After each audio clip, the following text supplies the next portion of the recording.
Good morning, everyone. Happy Sunday. Um, Welcome to the channel Shelly's Millions, where we talk about money, finance, and budget. But I imagine today we will probably also talk a little bit about current events. I have to say, hi, Cindy. I am not an expert in current events or like politics. I think we're all experts in current events because we're all living it. But politics is not my area of expertise. I think that every politician, regardless Republic, Democrat, whatever, I think they have a really hard job. I don't think that there's always one easy solution, right? I think it's very difficult. I think that the purpose of our democracy is that we try and elect people that best represent the choices the majority of us wanna make, right? I don't know if that's what's happening. I know for me, war scares me. Um, I feel bad for anybody who has to flee their home. I can't imagine having to flee my home. I can't imagine having to flee my home with my 78-year-old mother. Um, so I just think it's really sad. I think it's really scary, and I hope that we never experience it here on our soil. With that said, I don't I don't know if what happened is the best thing for us. I'm not sure the inner workings. I'm not sure all the smaller things that are in play that led to that decision. You know what I mean? So all I know is that um I hope that this is the end of it. I hope that it doesn't lead to something more serious. Okay, let me know what you guys think in the comments. Also, if there's anything that you guys do want to talk about, let me know. As I'm going to call all this junk back here. I'm an adult. I'm going to be 48 on July 6th. So my birthday is right around the corner. And I used to have all this stuff kind of sitting around in here in my office, but now that I'm also using this as an actual bedroom, I think I need to get rid of the toys, right? So I need to sell those if they're worth anything. And I've kept them all this time just in case they're worth anything. Good morning, Richard. Good morning, Cindy. Good morning, Sean. And then Alex says, always good to see you, Alex. Alex says, we live in such scary times. It looks like the Iran situation is going to lead to an even wider war. How sad that we are involved now, essentially.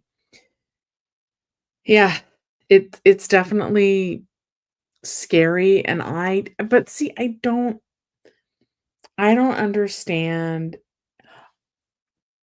I don't understand all the intricacies of it. Right? I have to trust that the person in power was advised by other people. It scares me too. The Iran situation scares me. It scares me too. And see, at least this is a safe place to say, "Hey, we're scared." Um, yeah. So, yeah, safe place to say that you're scared.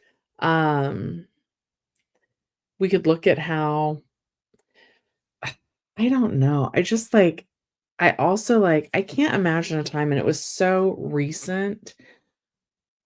And it still blows my mind that men, boys, still have to sign up for the draft. Like, that to me is crazy a little bit. But then there are other countries where even the women, they all fight at least, or not necessarily fight, but they all enroll. All right, Joel says President Trump essentially gave them an ultimatum. This is supposed to be the last of the strikes. Peace now or more coming. Iran response, no peace. It's a bad situation. Yeah. And I have a friend, she's Iranian. She's born in America. She is the most American girl that I know. She used to work for me. And she has, like, tattoos of dogs on her arm, and she's just, like, the nicest person. She studied to be, like, a librarian. She's shy, she's but so kind, loves movies, just really just, like, the nicest person, and I think of her, and I think that's something that I do is if I don't know a lot, I try and look to somebody what does Mister Rogers say? "Look for the helpers." Look for the good people. Like, I find it hard to believe, like, why does the whole population have to suffer and flee? That's the part that I don't like. Okay, Terry. Hi, Terry. Welcome to the channel. Terry says, since unemployment is heating up, maybe I should talk about helping people navigate unemployment. I was really helpful. If anybody ever has any specific questions that they want to ask in chat, I am more than happy to do that. They're still saying that the unemployment numbers are low. They're at about 4.4%. I haven't looked at it in a while.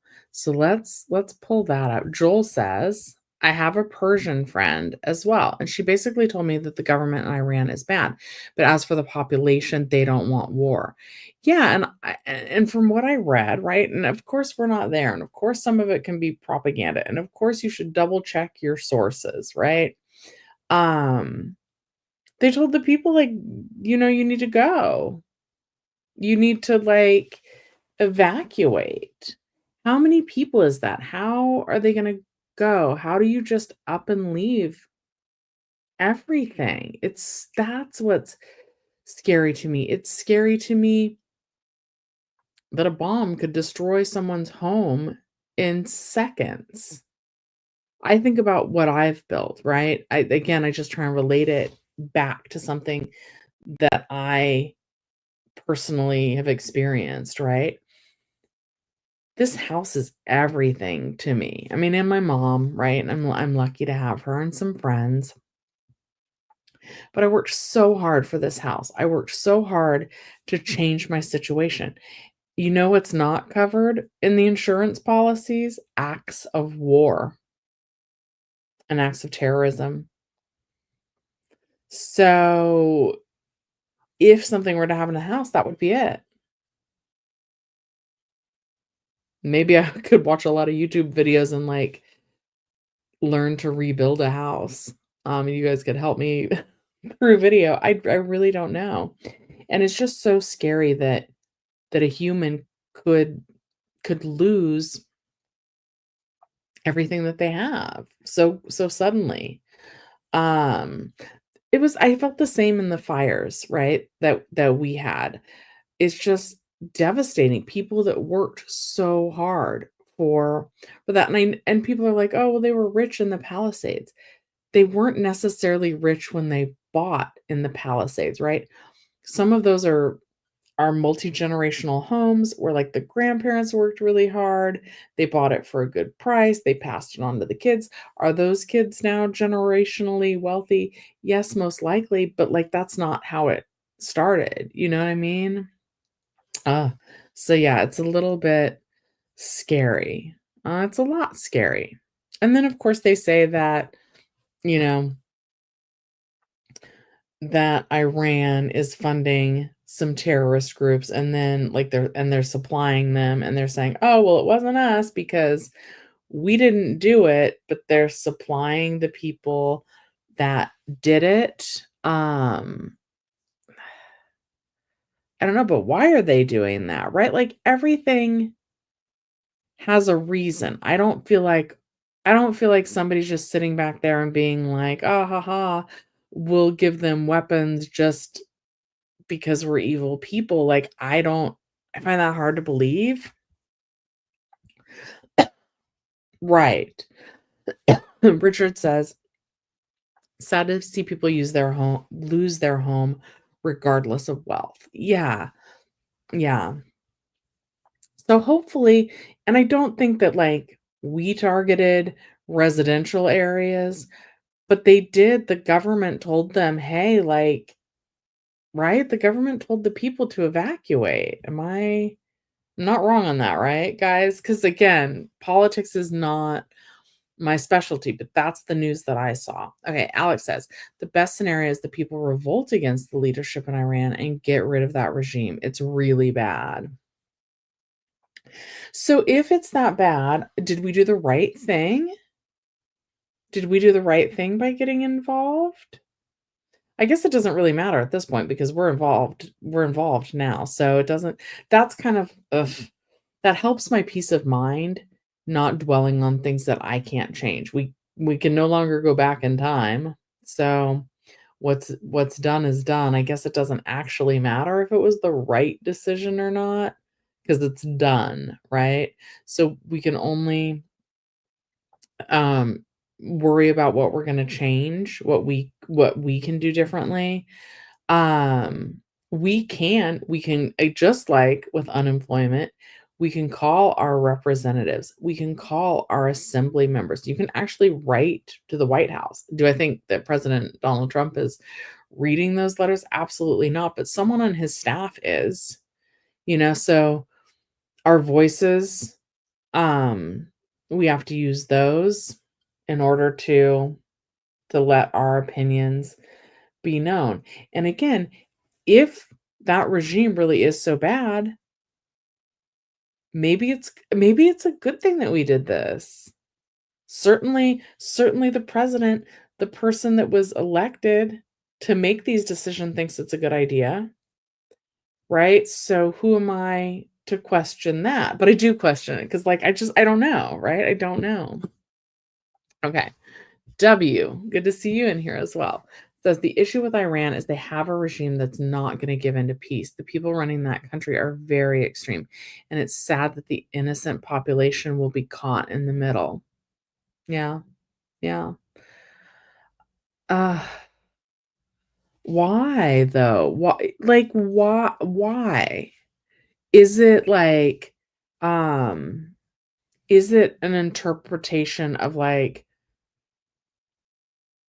a book that they read? Is it that they're being manipulated themselves or, blackmailed or something? Why? Because there has to be a reason, right?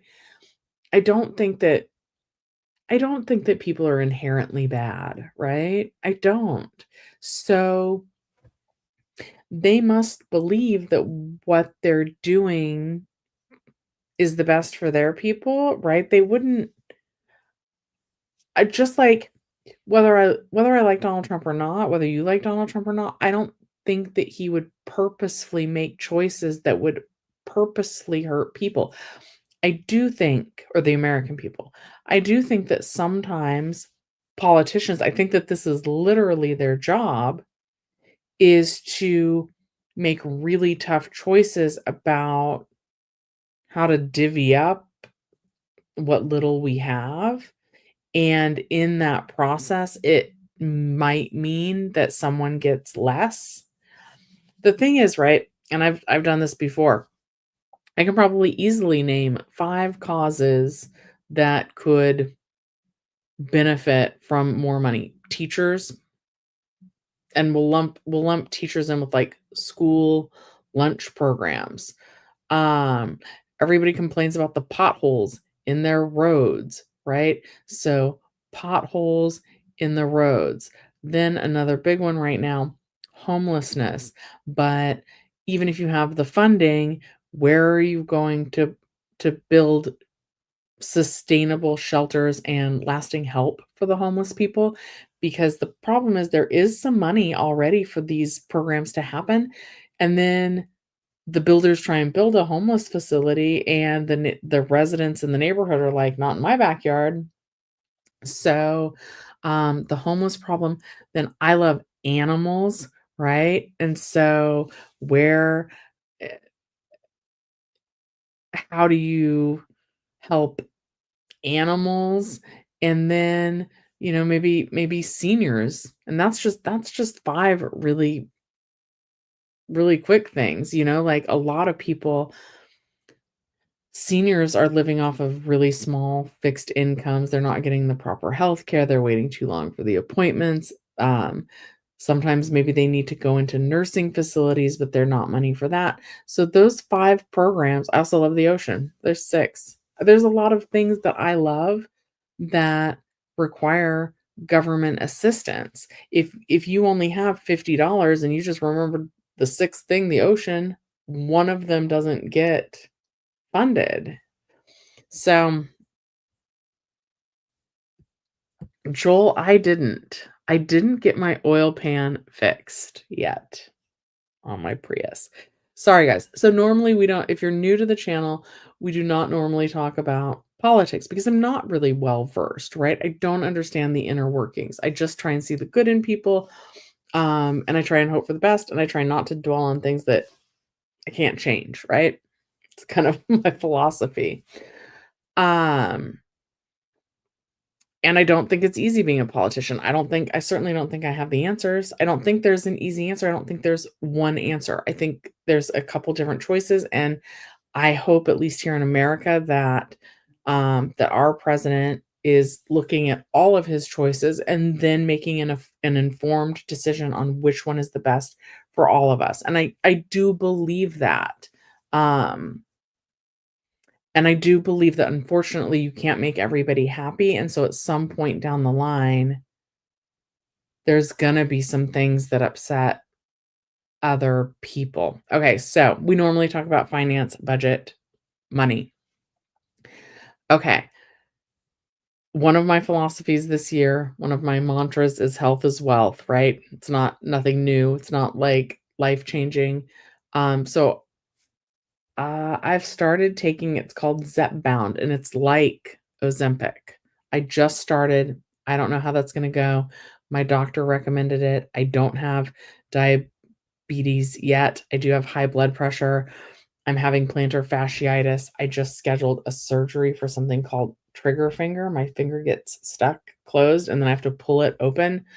And I'm really scared about that, and all that can be caused by inflammation, and apparently the Zepbound can lower inflammation, and apparently inflammation can be triggered by weight. So that's what I'm doing because at 48 as a woman, it's just really hard to get the weight to come off on its own. I've been eating good, I've been going to the gym, and the weight won't budge. So that's thing number 1. Thing number 2, because, like, I need to be healthy and mobile in order to keep doing my job, in order to keep moving, making money, in order to accumulate wealth, right? Okay. So thing number 2 is keeping on top of your car maintenance. I do really believe that that is important. The thing is, my oil light hasn't come. I think they were lying to me, right? And I don't know how to prove it. Except for you told me to check my oil. I will do that right after we get off this live. I promise that I will get off of this live and I will go at least check my oil to see if it's low. I don't see, like, a leak in my driveway. I park in the same exact spot every night. There's no oil underneath the car. So I'm finding it really hard to believe them, I guess. Um, and then I know that this is terrible, and I know that we've had hybrids for a really long time.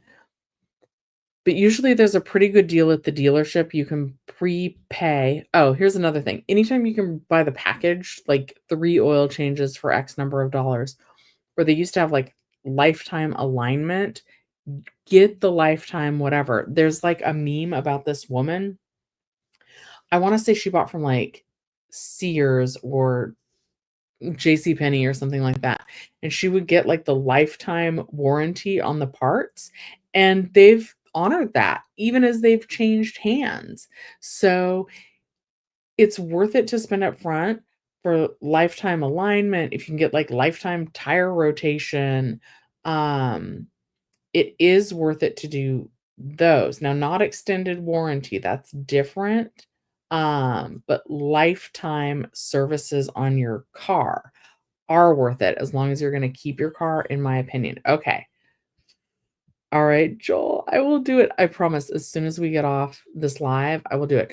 So, and I think that one of the things that helps me accumulate wealth, and I want to say that this is advice from Dave Ramsey that I heard years ago, is that if you drive your car until the wheels fall off, just drive it into the ground, um, you can retire 5 years earlier than the average person who leases a car or who replaces their car frequently.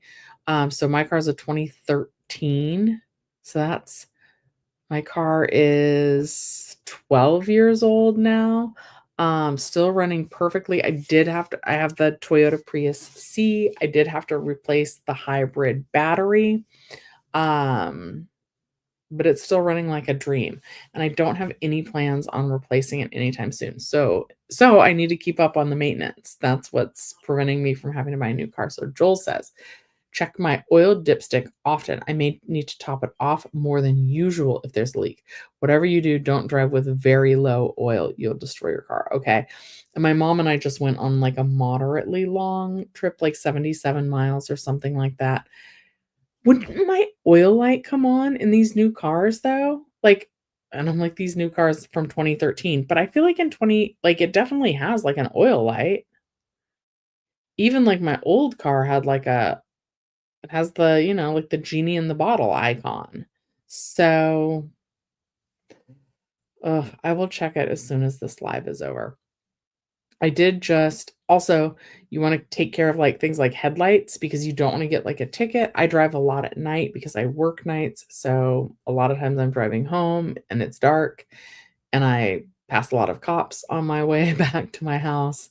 And I need to make sure that my headlights work so that I'm not getting a ticket and then having to take time out of my day to do a fix it ticket. So, yeah, keep up on your car maintenance, guys. I know I'm not leading by a very good example right now.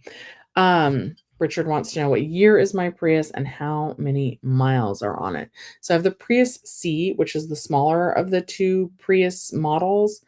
It's a 2013, so the car is 12 years old now, and I wanna say there's, like, 171,000 miles on it. Okay, Joel says that it's good that there's no visible leak, even though there is none, because my car is getting older and naturally will burn more oil. Just check every 1,000 miles and top off are needed. And my old car was a Mitsubishi Mirage. You guys, if you wanna go back about talking about the political climate or, um if you guys want me to Google, like, what the stock market normally does, in times of war or anything like that, just let me know in chat, because otherwise I will babble about my car. My old car, which I'm now gonna babble about. So I had a 1997 Mitsubishi Mirage, 97, oh 07 7, 8, 9, 10, 11, 12, 13 that I drove, I guess, for 16 years. So I drove my 1997 gold Mitsubishi Mirage for 16 years, and it had over 300,000 miles on it. And I would say that probably after the last 200,000 miles, and I didn't know this was thankfully, I loved that car. I loved the Mitsubishi Mirage, um, because it lasted 300,000 miles, so I'm very, very, very grateful for that car. But I would say after the last 200,000 miles, I started having to put oil in the engine, the oil holder. It's not a tank, is it? I started having to add a quart of oil pretty much every other time I went to the gas station, so I had that in mind, but would I rather pay, I think a quart of oil was maybe like 7.49 at the time. I don't know how much a quart of oil is currently, but would I rather pay 7.49 every other week, or would I rather make a car payment? So I had a spare thing of oil in my trunk. I would get oil every other time at the gas station. I would just put it in right there at the gas station. And I did that for years, and the car lasted to 300,000 miles. So, and I think it would have kept going, but I got in a car accident. There was a creepy man taking a photo of a girl, and I looked off to the side, and someone braked really hard in front of me, um, and I hit them, and then, like, my radiator went, and then that car was no more. Do you guys wanna talk about something fun really quick? We could look at the numbers on the movies really, really quick because, I think most of you know this, but my regular job is I manage a movie theater. I think we are going to be pretty, busy. Richard says that his neighbor has a 2023 Mirage, and they have to get it fixed all the time. That's too bad. I think they discontinued it, and then they brought it back for a while. Also, you guys, I'm gonna have a sip of coffee. Please take a moment and like this video. Okay. We're gonna look at movie numbers because that is certainly more fun than some of the other things that are going on right now. I can also show you I'll hold my 401k balance up for you guys. So far, it's been steady even with everything that's going on. Okay. I don't know what the number 1 movie is yet. The numbers. Okay, we'll do this one.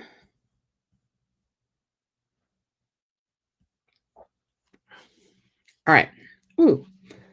Okay, let's make sure I'm sharing the right page. Yes, I am. Okay. So, How to Train Your Dragon was the number 1 movie. I am gonna see that. That's playing at one of our locations. 28 years later, that's the number 2 movie. Elio, which is a Disney movie, animated film, that's the number 3 movie. Number 4 is Lilo and Stitch. Number 5, Mission Impossible. Number 6 is The Materialist. I've heard really good things about that. Number 7, From the World of John Wick, Ballerina. Number 8, Kid Legends. I wanna see that with my mom. We've been watching Cobra Kai on Netflix. Number 9, Final Destination's Bloodline. Number 10 is a movie called Kubera. I have not heard of that. And then we'll do number 11, which is The Phoenician Scheme. Also, happy to see Sinners, still kind of in 11, 12, 13. It's the 13th movie, still doing really, really well. Is that the number 2 movie so far this year? I think it is. Total gross. Let's organize this by total gross. Yeah, Lilo and Stitch so far is the number 1 movie this year. Then Sinners is the number 2 movie so far this year. Thunderbolts, that's not gonna do much. Mission Impossible, then How to Train Your Dragon. That probably still will climb quite a bit. And then, of course, we've got some big blockbusters coming really soon. We've got Hi, Lisa. Um, I appreciate everybody stopping in. I'm glad to have people who have been here for a long time or who are new. I can certainly change the topic if there's anything specific you guys want to know, because I do tend to ramble a lot. All right. So, yeah, later this year should be pretty good for movies because we'll be getting is it Jurassic Park Rebirth? And then we're getting Superman and Fantastic Four. So those are all movies that we're pretty excited about that those should do well for the movie industry. And then there's things like Sinners and The Materialist. It's not The Materialist, it's just Materialist that are doing well at the theater that I work at. And that's always nice to see people coming back to the movies. Movies tend to do well during times of oh, I don't wanna call it a war, but I don't know what else to call it. During times of war, because it does help take people's mind off of things. For 2 hours, you get to just totally escape whatever's actually going on, and you get to just immerse yourself into movies. So I do love that. Okay. I think that we'll need to um What does the stock market usually do?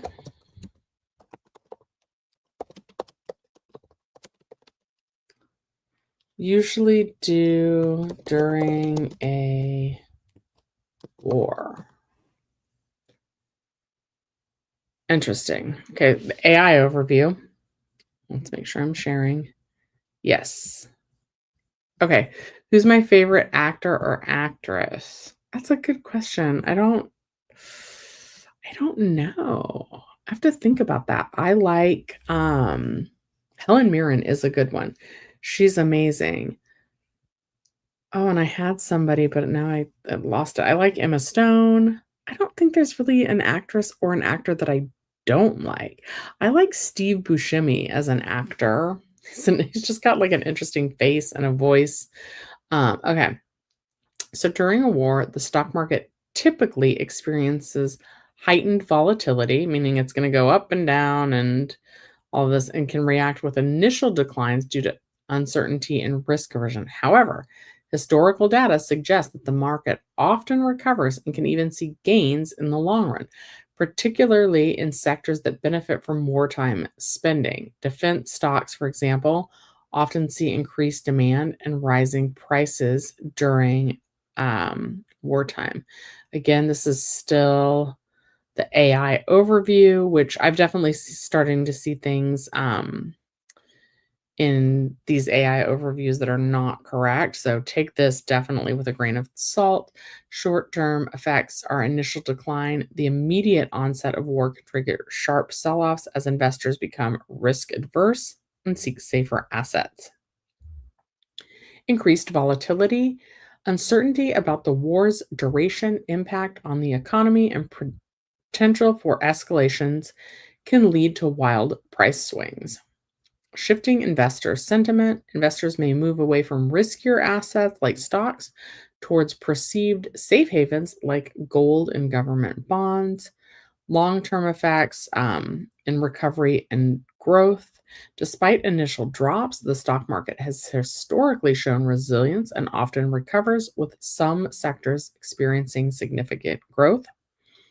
Defense sectors gain. Companies involved in defense and aerospace typically see increased demand for their products and services, leading to higher stock prices. And this can be like anybody that builds parts for like planes or metal for components. It can be all sorts of things. Okay, Cindy says, your June has been crazy busy. Every weekend we have been visiting relatives, relatives visiting us, and short trips. Summers are always busy now. Do people in California feel that way? Yes. Like, so I overslept last week's live. I slept until 11:30. I probably didn't get home until about 3 a.m. from work, but still, like, I don't miss lives. My mom said she was worried about me because I started taking that new medicine, but I'm just exhausted. For me, it's been work, and then uh, did I tell you guys that we had an intruder at my house twice? So, first of all, you start to not sleep very well when you've had an intruder. And after the first time, we redid all the locks on my house and we tightened up things. They just went around the side gate and they came back a second time. So now I have cameras, but because we had an intruder, I spent one day off. First of all, like, you're just a little bit more on edge, so you're not really sleeping well anyway. So we had that. Then we had to get the locks fixed. Then it happened again. So then I'm like going to Home Depot and getting a padlock for the side gate, which is on but doesn't fit very well. Now we got the Ring doorbell. And then I had like an estimate from ADT because again, I love the house and I love my mom. And I want to protect my house and my mom.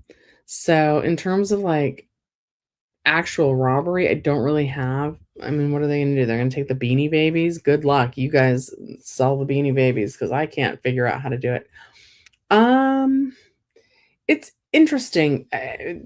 Yes, but, like, so how the intruder first happened. Oh, also, Cindy, just in terms of, like, being exhausted and being always busy, I had 4 dentist appointments. Dentist appointment number 1 was to tell me that I had, like, a cavity and I needed to get a crown.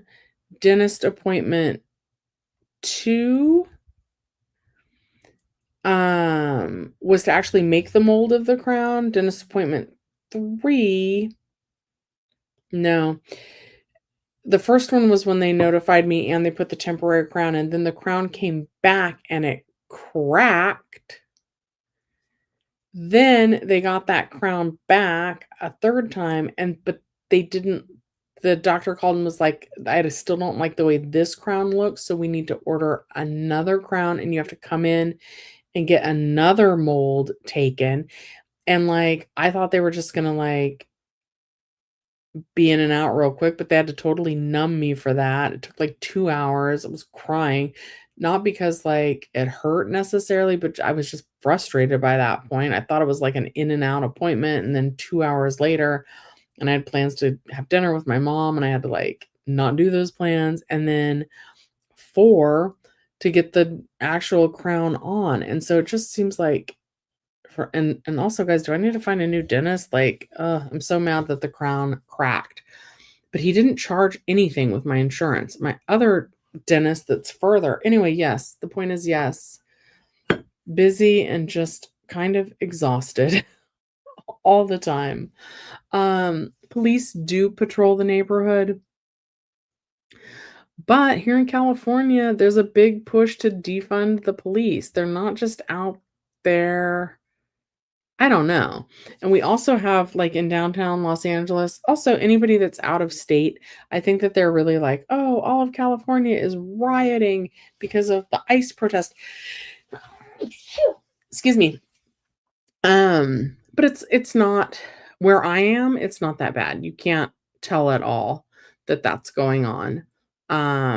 I do hit a little bit more traffic if I have to drive through downtown LA. That could just be coincidental. That could be because of the protest. And I haven't personally heard or seen any riots. So for those of you who are out of state, that's been my experience. And so there is a big push, though, to defund the police, and then there's also the police have limited resources, right? It's the same thing. If there's 5 crimes, if there legitimately are riots, then let's say a house is getting broken into, then let's say there's graffiti, then let's say there's, like, some crazy man who's naked just yelling in the middle of the street, and then there's, like, patrolling the neighborhoods. Like, which one are they gonna give up? They're gonna give up probably looking for potential crimes, and they're just gonna have to chase where the crimes are already occurring. So it's so funny because we simultaneously need more police. We need to go back to when police are just kind of patrolling neighborhoods.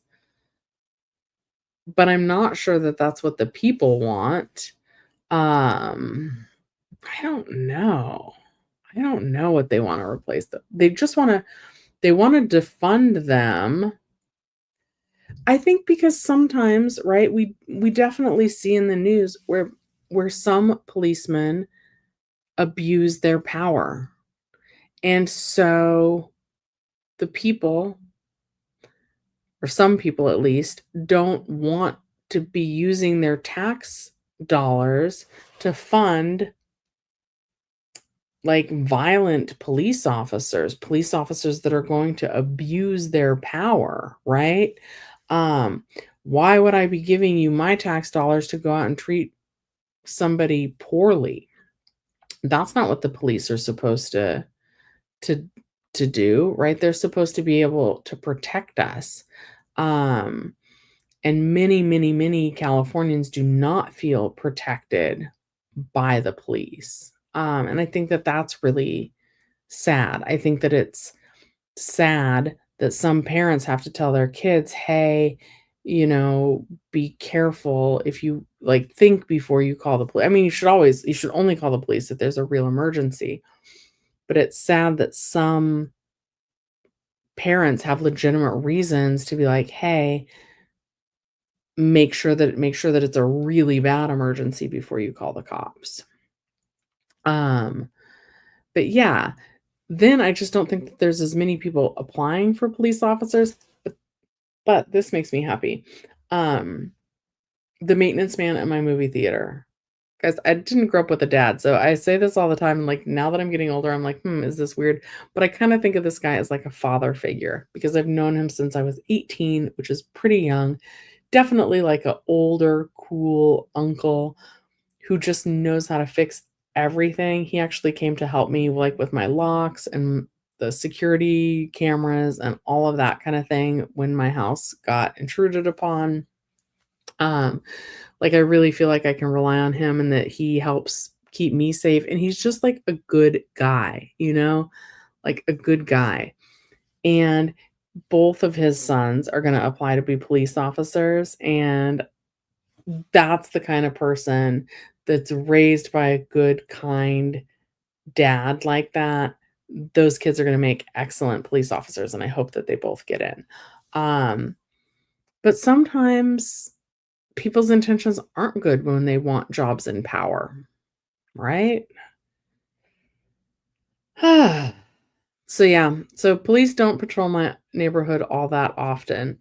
And when I was thinking about getting the cameras, right, my friend does work I don't know why I'm whispering to you guys, right? Because this is on the internet, but whatever. My friend that does the work from home in the garage, I was worried about their stuff, right? Because they have that's not really theirs, it's their works. So, I was like, "Oh my god, like, do you feel safe? Are you okay? Anything missing?" And we were talking about the cameras and whether to get ADT every month, which ADT pissed me off, and I'm not going with them. Like, they were too salesman-y, um, but I did go ahead like, ADT doesn't really monitor, they just give you cameras that kind of monitor for you. I don't know, it was weird. But so I didn't end up going with ADT, but my friend was like, "Shelly, like, by the time they call the police" because here the properties are, like, right on top of each other. I don't wanna get up right now because my house is an actual literal mess. I feel like my house has been a mess since my mom moved in because I don't have, I haven't figured out where to put everything yet. I will, but I don't know yet where everything goes. Anyway, like, there's, like, a walkway. Like, the space that you see from here to here is probably wider than, um, the distance between, like, my house and the neighbor's house, and it would be really easy to just, like, hop the fence or, like, hop the fence and run, like so even if I had armed security, like, the people would just be able to, like, take off and probably get pretty far before anybody was anywhere near my neighborhood. Okay, Cindy says, "If a state funds the police and crime goes up, you get what you wanted or voted for." Yeah, I tend to agree, and I don't want to defund the police.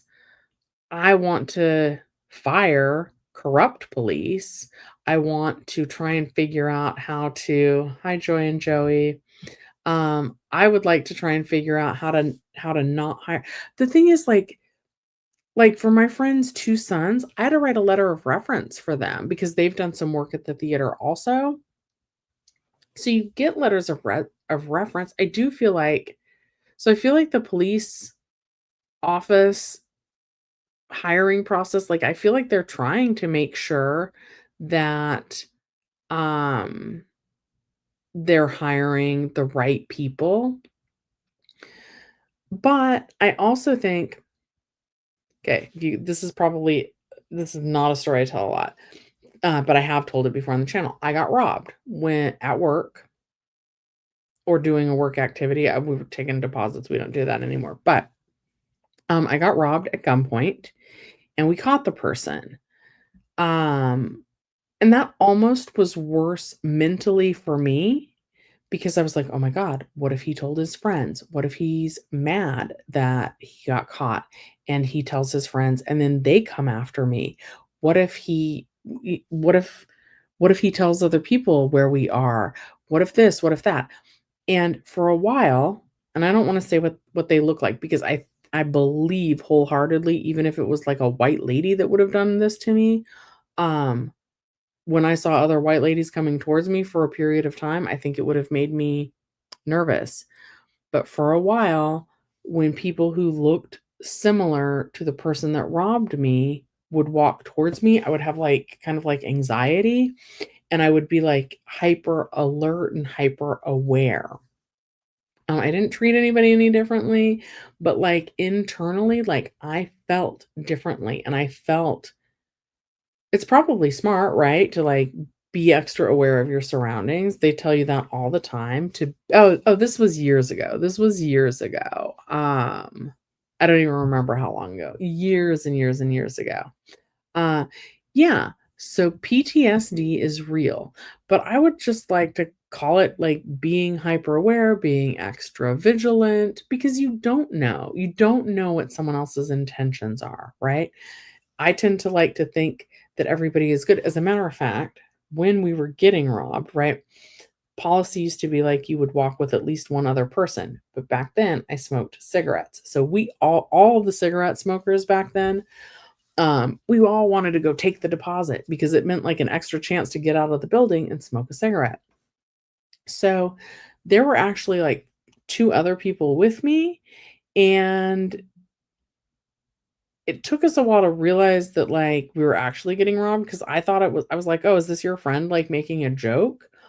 But then at some point, we realized that it was real, and again, they got caught. So anyway, I can imagine that if your job is to constantly interact with the bad guy,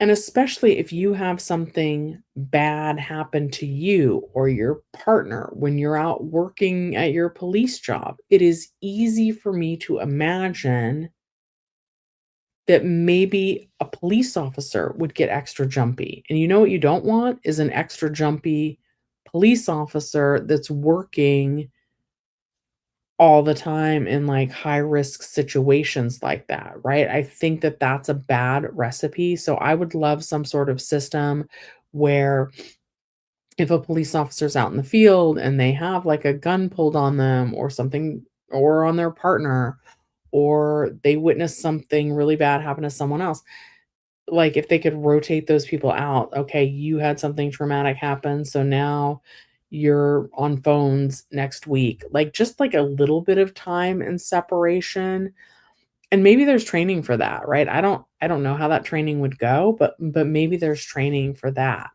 I it's easy for me to imagine how somebody had good intentions and then was not able to, like, uphold their good intentions. So I think that, like, somehow our police departments are not successful in taking care of their police officers' mental health, and I think that especially in, like, the police, like, industry, that there's not focus on protecting mental health. Like, it's almost like a badge of honor to, like, be like, "No, I'm fine." But, like, it's hard for me to imagine that anybody that experiences something traumatic would actually be fine.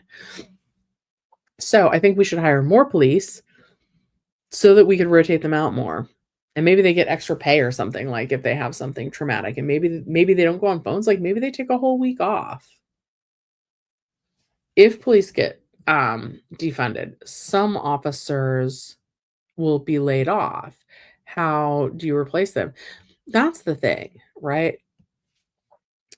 So on the one hand, so Cindy says, if a state defunds the police and crime goes up, you get what you wanted or voted for. So yeah, so is my neighborhood, because I do think some funding was cut for the police. I think that Karen Bass, hold on, let's see if we can Google that really quick. Mhm. But again, there's only so much budget. Did Karen Bass cut? Oh, it was the fire department budget, the police budget, oops, budget.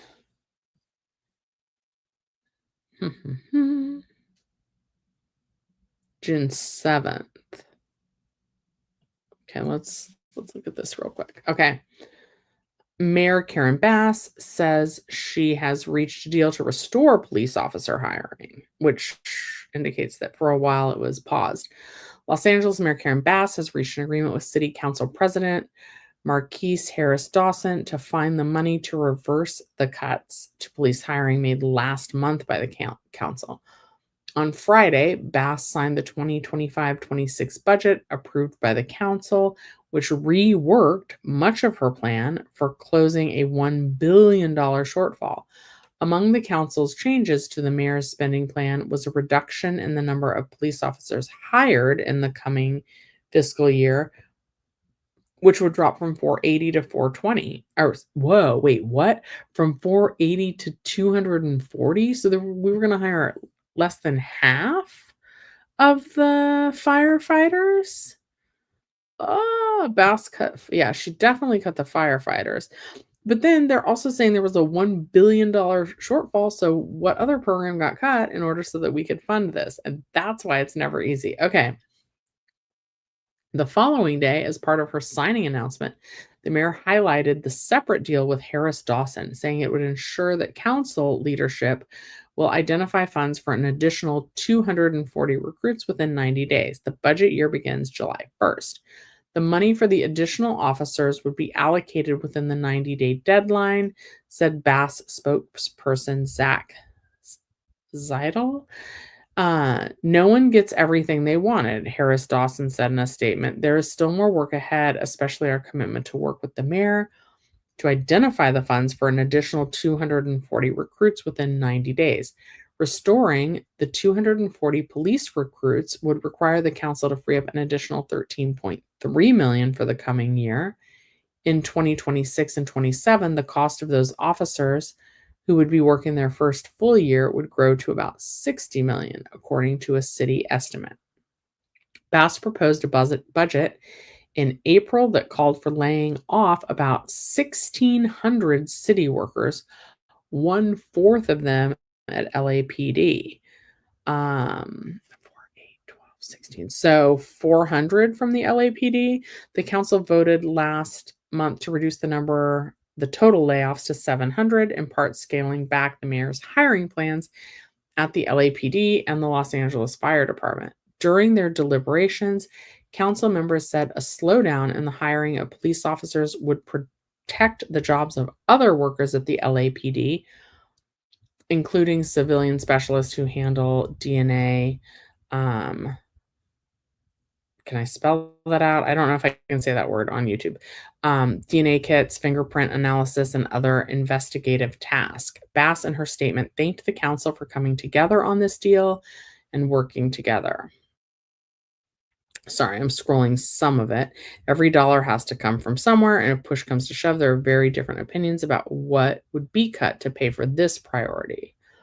So, I mean, it's just like it's not an easy decision. There's not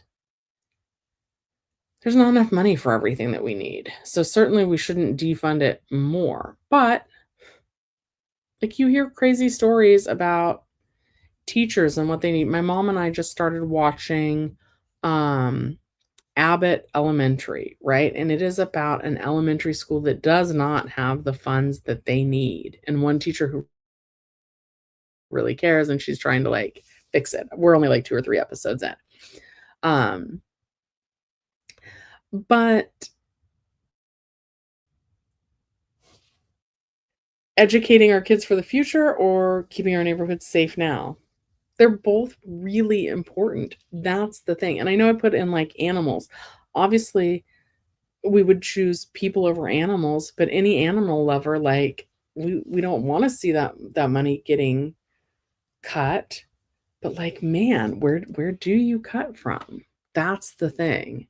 Um, and yeah, I don't think I think when there was really, really a cry to defund the police by Californians, I don't think that they thought, "Oh, well, if there's a crime happening in my neighborhood, it's gonna take much longer for the police to actually come to me," and or at my work, it's probably too recent for me to actually say. It's not been within even the last 2 years, and it's not even at my current location, but, um, sometimes we need to call the police where I work. One time, something that was serious to us took 2 hours for the police to get there.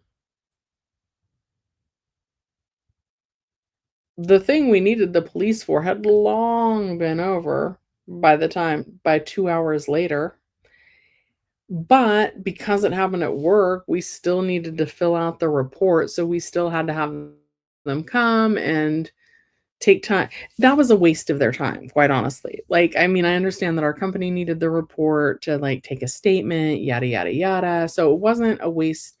Like, I understand why the company would need that, but what are they gonna do 2 hours after we needed them? We needed them to come in, like, 2 minutes, not 2 hours. But even though, like, it was a priority to our business, it was not on, like, the grand scheme of what was going on their beat that day. It was not something that necessitated they get there faster than 2 hours. Like, that's crazy, right? Like, it should not ever, ever, ever I don't care if it's like my cat's stuck in the tree. It should not take them 2 hours to get to you. But LA's a big city, like, if we all had an emergency at the same time, they wouldn't be able to get to everybody at the same time, so they have to prioritize. It's crazy times. And then, like, in order to keep funding the police, like, um what money do you cut from? And I don't know. I don't have the answers, guys, which is why I do like talking about current events. I like when you guys ask me questions. I feel like it helps make me more knowledgeable, but I still don't have the answers. Like, and I certainly don't think it's easy. But yeah, I do think that, like, that's what we vote for. We vote for the people that we think will best make these decisions for us that represent what we want. But I don't think they have an easy time doing it. I don't think anybody just sits back and excuse me. I don't think anybody just sits back and is like, "Ha ha ha, yeah, we'll cut teachers so that we can hire crooked cops." I don't I certainly hope that's not the kind of person that we've elected. Huh. Okay, I'm gonna take another sip of coffee. You guys know that means to please like the video. A community without police would make me very worried. Yeah, but what if the cuts are so deep that you practically don't have a community with police even when technically you do have the police? Like, I don't wanna say what happened at my job. I mean, obviously, I'm okay. So it wasn't like, nobody was getting mm, I started to say nobody was getting physically hurt. That's not exactly true. But it wasn't like we were getting robbed. It wasn't like something super terrible was happening. Obviously, I'm okay. Um, all my coworkers that I was working with that day and my staff and the customers, they're all okay. But it was more serious than a cat getting stuck in the tree, and it took the cops 2 hours to get there. It should never take the cops 2 hours to get there. But if you do, like, I mean, we could have had a cop from Riverside County or San Bernardino County or even San Diego. We could have had somebody from, like, 2 hours away come help us. Like, so if it's gonna take the cops that long to get there, what's the difference between, like, just not having them at all? And then okay, I understand why my company needed us to fill out the police report, but To the police officers, since it had been 2 hours later, they were probably like, "What are they doing? Like, why are they bothering filling out this police report?" And so at that point, like, y you feel a little bit like, "Oh, shoot, am I delaying these police from going somewhere else that they're really needed?" It's not easy. Alright, you guys, I'm gonna head out today. Stay safe, tell your loved ones that you love them. I really appreciate each and every one of you that tunes in every week. Cindy, I'm tired too. Try and get some rest. I know it's wonderful to have friends and family and visitors and be able to have the freedom to go visit them. But take a day or 2 for yourself. That's what I need to do too. All right, you guys, thank you so much for watching Shelly's Millions. I'll see you next week.